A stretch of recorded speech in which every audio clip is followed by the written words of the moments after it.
고구려는 우리나라 역사에 있어서 가장 넓은 영토를 가지고 있었던 나라입니다. 지금까지 확인된 남한의 고구려 유적은 40개 정도가 확인이 됐습니다. 고구려 성곽들을 직접 발굴함으로써 알게 된 아주 중요한 사실이 있는데요. 바로 고구려의 축성법을 알게 된 것입니다. 모든 축성법은 토목기술에 기반을 두고 있습니다. 그런데 이 토목기술이라고 하는 것은 국가의 존망을 좌우하는 중요한 비밀 기술이었기 때문에 나라마다 다른 기술을 가지게 됐고, 그러다 보니 성을 쌓는 기법도 다 다르다는 걸 알겠습니다. 호로고로에서는 그런 축성법의 차이를 확연하게 볼 수 있는 여러 가지 흥미로운 내용들이 확인이 됐는데요. 가장 중요한 게 성돌의 재료와 가공 수법입니다. 임진강 유역 일대에는 현무암 대지가 조성되면서 사방에 지쳐 널려 있는 것들이 현무암 안반들입니다. 이 현무 안반을 쪼개서 이 가공해서 쌓은 것이 바로 호로고로에 있는 고구려 성벽입니다.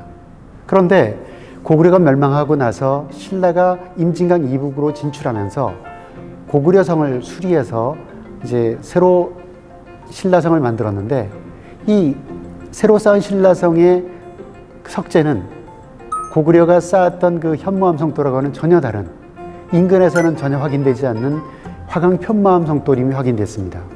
그 이유는 신라의 기술자들은 한 번도 현무암을 달아본 적이 없기 때문에 이 현무암으로 성돌을 만들어서 가공하는 것 자체가 대단히 어려웠던 모양입니다. 그 고구려 성곽의 가장 특징은 토심석축 공법이라는 것입니다.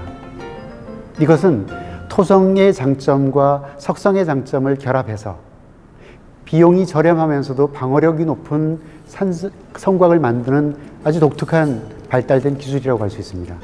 일단 성의 기저부와 중심부는 판축토성 축성 기법을 동원해서 토축으로 하고요. 그 다음에 외벽을 흙으로 하게 되면 계속 무너지거나 그 다음에 비에 의해서 쓸려 내려갈 가능성이 있기 때문에, 그리고 또 한 가지는 완만한 경사 때문에 방어력이 낮아지는 것을 보완하기 위해서 안에는 토축으로 하고 외벽부는 석축을 쌓아서 거의 석성에 가까운 경사각을 확보할 수 있는 이 두 가지 기술을 결합한 아주 독특한 기술인 겁니다.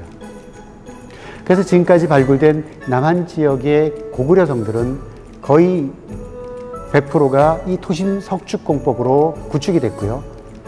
평양의 대성산성이라든가 고구려 첫 번째 수도였던 지반의 국내성도 역시 토심 석축 공법으로 구축됐다는 걸 알게 됐습니다. 그래서 고구려는 나름대로 발달한 토목 기술을 바탕으로 해서 중심부였던 도성에서부터 저 변방 국경 지역에 있는 성들까지 이 동일한 토목 기술을 적용해서 성곽을 만들었다는 걸 알 수가 있습니다. 그래서 임진강 유역에 있는 고구려 3대 성이라고 알려지는 호로고로, 당포성, 은대리성은 고구려의 토목 기술의 실체를 알 수 있는 굉장히 중요한 사실들을 우리에게 보여주고 있고요. 그 다음에 임진강을 사이에 두고 고구려와 신라가 120년 동안 대치하고 있었던 국경지역이라는 것을 알려주는 또 중요한 의미를 가지고 있습니다. 그리고 성 안에서 발굴된 다양한 유물들이 있습니다. 각종 토기라든가 기와라든가, 특히 호로고로에서는 다양한 형태의 기와 건물이 있었음을 확인할 수 있는 많은 기와 자료들이 확인이 됐습니다.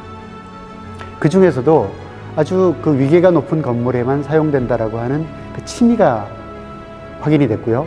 그 다음에 연화문 어당, 그 다음에 착고기와라고 해서 기와의 용마루를 장식하던 그런 기와들도 확인이 됐습니다. 그리고 당포성에서는 아주 흥미로운 성벽에서 유구가 확인이 됐는데요. 발굴을 하다 보니까 지금도 남아있지만 성벽 외면에 이렇게 기둥홈이 이렇게 있는 게 확인이 됐습니다. 축조 공정상 들어가는 나무 기둥의 흔적이었다는 것을 알게 됐습니다. 이런 것들은 당포성에서도 확인됐지만 호로고로 성벽을 조사하는 과정에서도 중간벽에서 그런 나무 기둥이 확인이 돼서 이 나무 기둥이 말하자면 토압이라든가 돌의 압력을 갖다가 지탱해주는 구조체 역할을 하도록 한 것이 고구려 토목기술 중에 중요한 특징 중에 하나라고 할 수가 있겠습니다. 이 호로고로가 있는 곳은 임진강 지류 중에서 배를 타지 않고 바로 도하에서 건널 수 있는 가장 중요한 간선도로가 지나는 곳입니다. 그래서 호로고로 앞을 지나는 교통로는 고구려 평양성에서부터 백제 한성까지 연결하는 가장 빠른 길목 중에 하나였습니다. 그래서 이 중요한 그 길목을 장악하고 통제하기 위해서 호로를 만들고 여기에다가 아주 중요한 성을 만들었던 것을 알 수가 있습니다. 그래서 이 그 호로고로, 당포성, 은대리성으로 이어지는 이 고구려 3대 성들은 화려하고 발달됐던 고구려 성곽 문화의 실체를 알 수 있게 해줄 뿐만 아니라 우리로 하여금 타임머신을 타고 삼국시대로 갈 수 있게 하는 그 관문에 해당되는 매우 중요한 성이라고 할 수 있을 것입니다.